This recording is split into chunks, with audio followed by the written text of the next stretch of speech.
As tourism increases, the workforce seems to decrease. That is a feeling we got anyway from workers in Summit County who just can't keep up with the crowds. Denver 7's Ivan Rodriguez went to visit and found the solution may lie in more affordable housing options.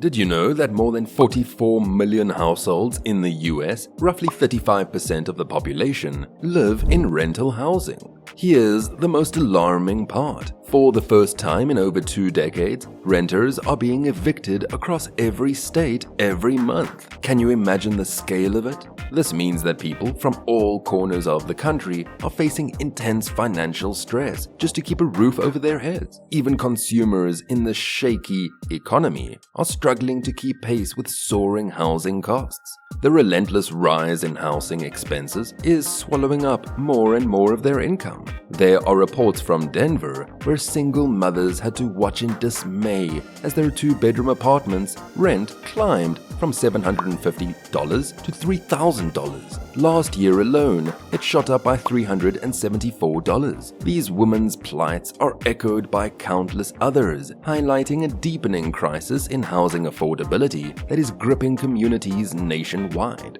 Americans are having to face an excruciating dilemma every month: pay the rent or cover your children's essential expenses like soccer or school fees. Inflation's relentless rise has exacerbated a severe shortage of affordable housing, pushing millions of Americans, especially people of color, to the brink of eviction.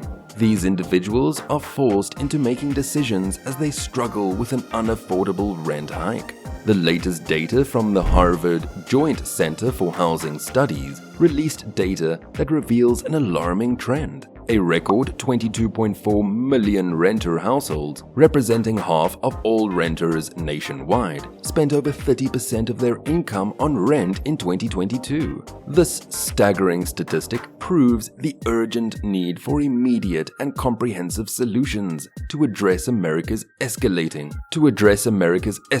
housing affordability crisis. A decade ago, 22.4 million renter households, half of all renters nationwide, spent 30% of their income on rent.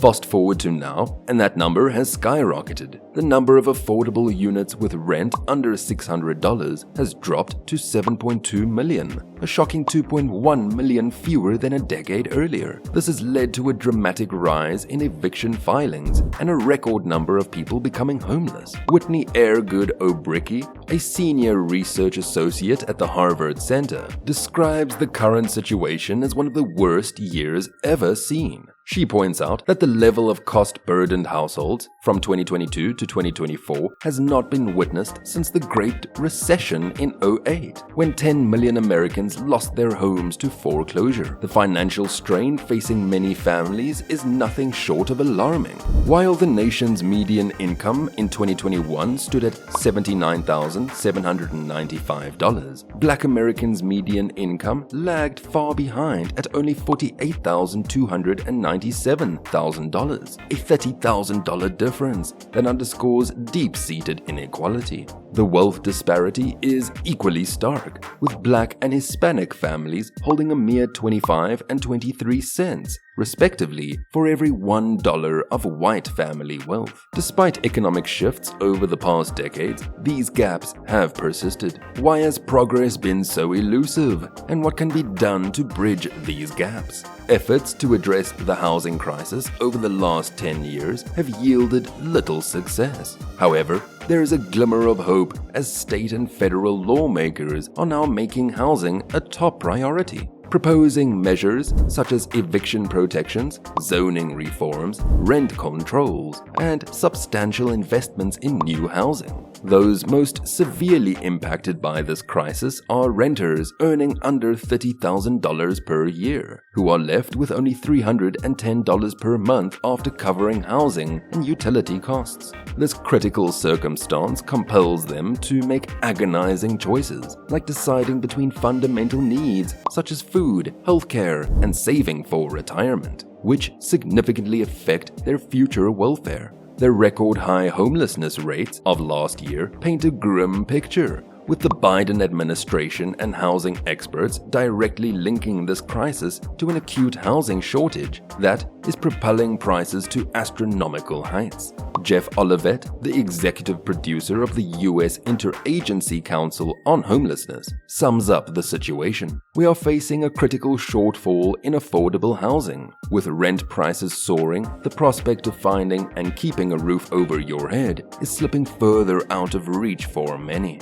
Today's housing developments primarily cater to higher income earners, leaving behind those with modest incomes. Over the past decade, most new apartments have demanded rents of $1,400 a month or more, far beyond the reach of the average renter. Meanwhile, low-rent units priced at $600 a month or less have drastically dwindled, leaving fewer options for those on tight budgets. In Massachusetts, the situation is dire. Residents at the American Mobile Home Park in Dartmouth are reeling from rent hikes of up to 40%, making it nearly impossible for them to stay in their homes. Many of these residents are seniors on fixed incomes, facing the terrifying prospect of homelessness.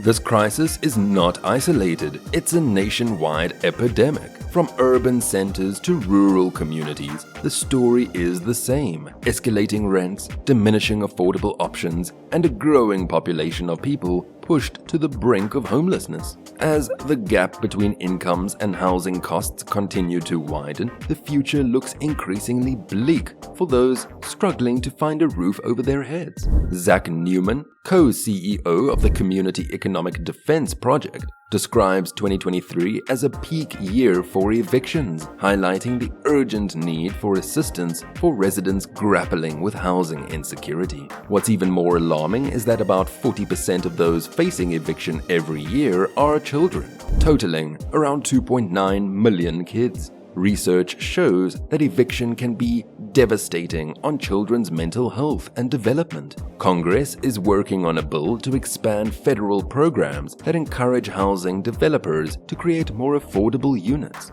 However, the crisis requires immediate action, including more rental assistance and a significant increase in funding for housing vouchers. Chris Herbert, managing director of the Harvard Center, emphasizes the need for a larger federal commitment to address the housing affordability crisis. Without swift and substantial action, the situation will only worsen, leading to more families losing their homes and children suffering the consequences. Lawmakers in Colorado are scrambling to address a housing crisis that's spiraling out of control. Despite proposed bills to limit evictions and eliminate fees for struggling tenants, Governor Jared Polis warned of an impending catastrophe, painting a grim picture of a society on the brink of collapse. But why are rents still soaring to unattainable heights in places like California, New York, and Washington? According to experts in real estate and finance, the answer lies in the insatiable demand fueled by robust job markets.